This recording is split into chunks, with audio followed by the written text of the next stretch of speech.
Yeah, what's going on YouTube? I gotta check something real quick, but I'll be right with you guys. Okay, I think we're good. Alright, we are here to talk about the season finale for the second season of Dexter. Let me see if my mic's working. Good, okay, good sound check there.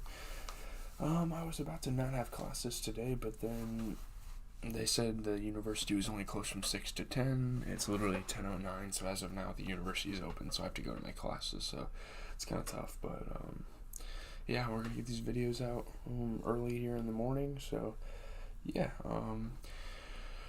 going through the plot, critical reception, so yeah. Using Dexter's GPS system, Lila arrives at his cabin in the Everglades. She breaks in to find an imprisoned Doge, who tells her that Dexter is the Bay Harbor Butcher. This is her first time hearing the news. However, Lila sympathizes with Dexter for having to hide such an enormous secret and refuses to free Doge. It's the most fucked up thing ever. You learn for the first time that someone you think is your soulmate is a murderer, a serial killer, and then you just fucking say I'm not letting this guy free. I'm still on his side. Like, what is wrong with you? This girl is literally psychotic. Convinced that Dexter is her soulmate, Lila tries to help him by blowing up the cabin with Doge inside, killing him. So now, who knows who the killer is now, because Doge died. He's their prime suspect.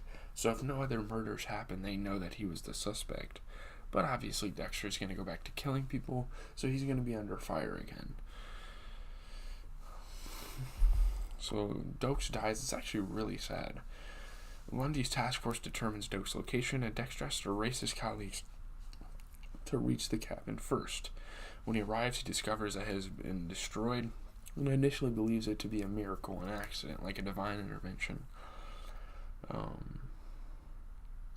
The next morning, the police find Doge's body while Dexter embraces his freedom. He's like, yes, I'm in the clear. He visits Rita's house where they reconcile after having sex. So yeah, they are pretty much back together again. I need to try not to make these videos super long because I still have to get ready for class. Well, I kind of like brush my teeth and stuff, but man, I look super tired on video. I'm sorry. Maybe I should wait till I wake up a little bit, but I gotta give you guys these videos. You know what I mean? With all the evidence pointing to Doge as the Bay Harbor Butcher, the case is closed. They realize, we've found resolution. LaGuerta, grieving the loss of her former partner, is in denial over Doge's incrimination and tries to collect donations for his memorial service. Now, people around the force believe he actually is the killer. It hasn't been proven otherwise, so everyone's like, yeah, this guy killed these people. And so when she tries to raise some donations for his memorial services, Deborah remains determined not to let the end. Deborah remains determined not to let the end of the Bay Harbor Butcher case break up her relationship with Lundy, but their plans for her vacation are crushed when Lundy is called to Oregon to work on another murder case. So, he's hopping from case to case. Once one case is over, he's on to the next. Masuka tells Dexter the gas in the cabin was turned on while the stove was lit. So, someone probably did this to him. When Dexter sees his own GPS while cataloging evidence, he realizes that Lila must have found the cabin. She must have snuck in the van, got the GPS, and he's exactly right. That's exactly what she did. He meets with her at the aquarium and tells her that he, like her, has no emotion and lives a life devoid of feeling. They form plans to leave Miami together, though Dexter secretly intends to kill her. He uses this to get closer to her so he can kill her. The next day, Dexter visits Lila's apartment, only to find Deborah there trying to persuade Lila to leave town. She's like, okay, I'm gonna deport you if you don't get out of here.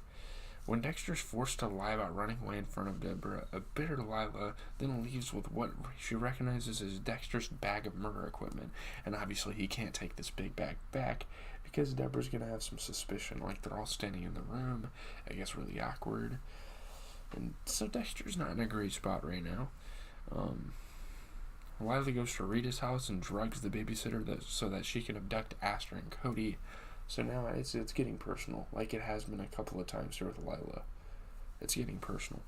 When Dexter realizes they are missing and goes to confront Lila, she lights another fire and locks the three of them inside her apartment. So she literally just burns her apartment to the ground, like she tried to do that one time. Rita calls Deborah for her help, prompting her to skip her flight with Lundy to help with finding the children. So obviously Deborah had like a decision to make. Is she going to help these people, or is she going to go with Lundy and continue their relationship? Dexter manages to free Aster and Cody through a small window and eventually rams down a thin wall to escape. So they all get out unscathed, pretty much. Sometime later, Dexter tracks Lila to Paris and kills her in her hotel room. So there's definitely some closure. But back in Miami, he attends Doge's memorial service with LaGuerta. I mean, he felt bad for the guy. He genuinely felt bad for the guy, I think. Deborah and Angel are awarded for their work on the Bay Harbor Butcher case. And yeah, I still think there's some unfinished business, though. Obviously, there's some room for this show to keep going. Positive to mixed reviews. The episode was thrilling and intriguing. Ultimately, not quite terrific. 7.8 out of 10 on IGN. Doge's death is dramatically unsatisfying since Dexter was absent. And I was kind of disappointed with Deborah's portrayal as relentlessly needy. It's a B+ on the AV Club. The episode was for the most part exciting and satisfying. You kind of feel cheated, though, that Dexter was not forced to decide whether to kill Doge, and I was disappointed that Lila'S character primarily served as a plot device, pretty much. The finale didn't really disappoint, though. I think there's definitely some faults there, but I was impressed by Deborah's choice to leave Lundy and LaGuerta's grief over Doge's death. The British invasion was unsurprising and predictable, but enjoyable still. The episode was disappointing in comparison to the first season's finale. Born free, you can say that. But overall, as an episode, I think it was great. The unheroic circumstances of Doge's death were, the lack of direction of LaGuerta's character arc, the abrupt end to Deborah and Lundy's relationship, it all seemed kind of forced to kind of move along. The finale is preposterous, but still one of the most entertaining cable show finales for that time, I would say. We don't need to talk about awards, whatever. You guys know that usually these videos aren't too long, and I still have to get to The Last of Us, and I still have to have time to get ready and whatnot, so yeah, leave a like, comment, and subscribe. GZTV, as always, giving you guys the best TV show content. If you like The Last of Us, if you've been watching that, follow along with me. Every single Wednesday, we're going to be reviewing the weekly episode. It's going to be like replacing our movie, pretty much. We're going to watch a movie today. I think I'm watching Parasite, the 2019 movie, but